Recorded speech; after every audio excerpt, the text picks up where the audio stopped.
It's another Friday with Father Scott, and coming to you from the dining room of the parish office building.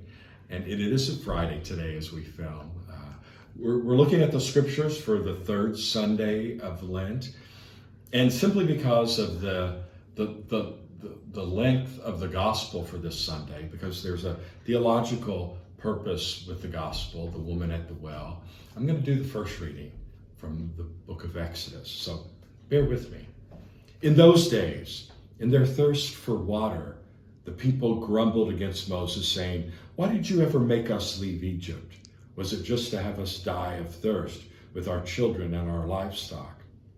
So Moses cried out to the Lord, "What shall I do with this people? A little more, and they will stone me." The Lord answered Moses, "Go over there in front of the people, along with some of the elders of Israel, holding in your hand as you go the staff with which you struck the river. I will be standing there in front of you on the rock in Horeb. Strike the rock, and the water will flow from it for the people to drink." This Moses did in the presence of the elders of Israel. The place was called Massah and Meribah, because the Israelites quarreled there and tested the Lord, saying, "Is the Lord in our midst or not?" The word of the Lord. Thanks be to God. So the reading from Exodus parallels our gospel, which is from St. John, and that's the Samaritan woman at the well. And she encounters Jesus, and he gives her that life-giving water, which will change the course of her life forever. So, but it's about 3.5 pages today.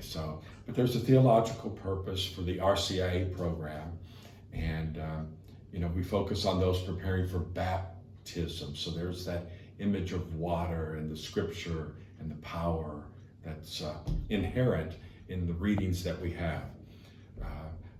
So it does something for us as we watch and we hear and experience someone stepping forward to have all of that happen in their own lives as they prepare for baptism.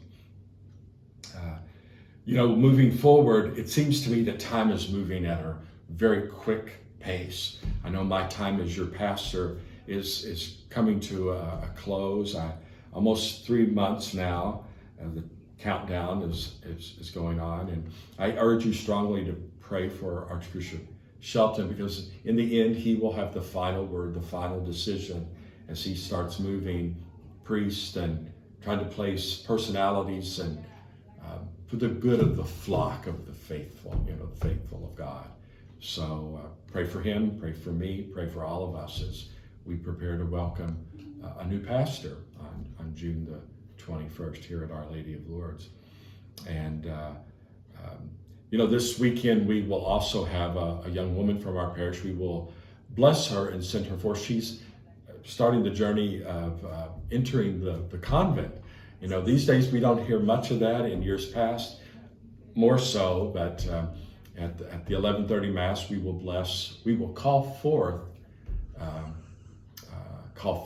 in memoris and do a blessing on her as she enters the Georgetown Visitation Convent in Washington, D.C. So that you can Google it and go forth and look and see where this young woman is going.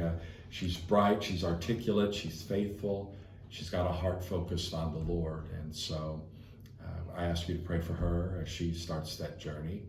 And again, this Friday, tonight, a fish fry. Last week we had the windstorm and it shut everything down, and because we cook outside, some parishes had it, but they were inside for the most part. And so come out and meet your family and your friends and join us in a great fish fry.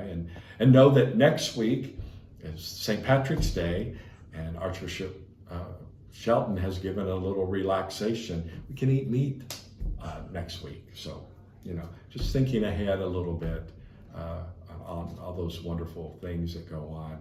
And our Lenten journey continues. We are reaching out to the poor and the needy through our Lenten project. So if you've thought about it, maybe you picked up one of the little slips for one of those agencies that works with the poor and the needy. So continue to be generous and continue to pray for the success of our capital campaign. If you haven't, I urge you strongly to think about a gift.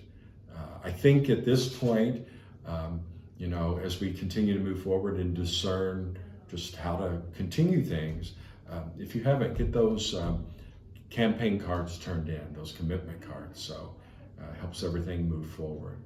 So ladies and gentlemen, until we meet again, continue to watch out for your neighbors, your friends, your family members.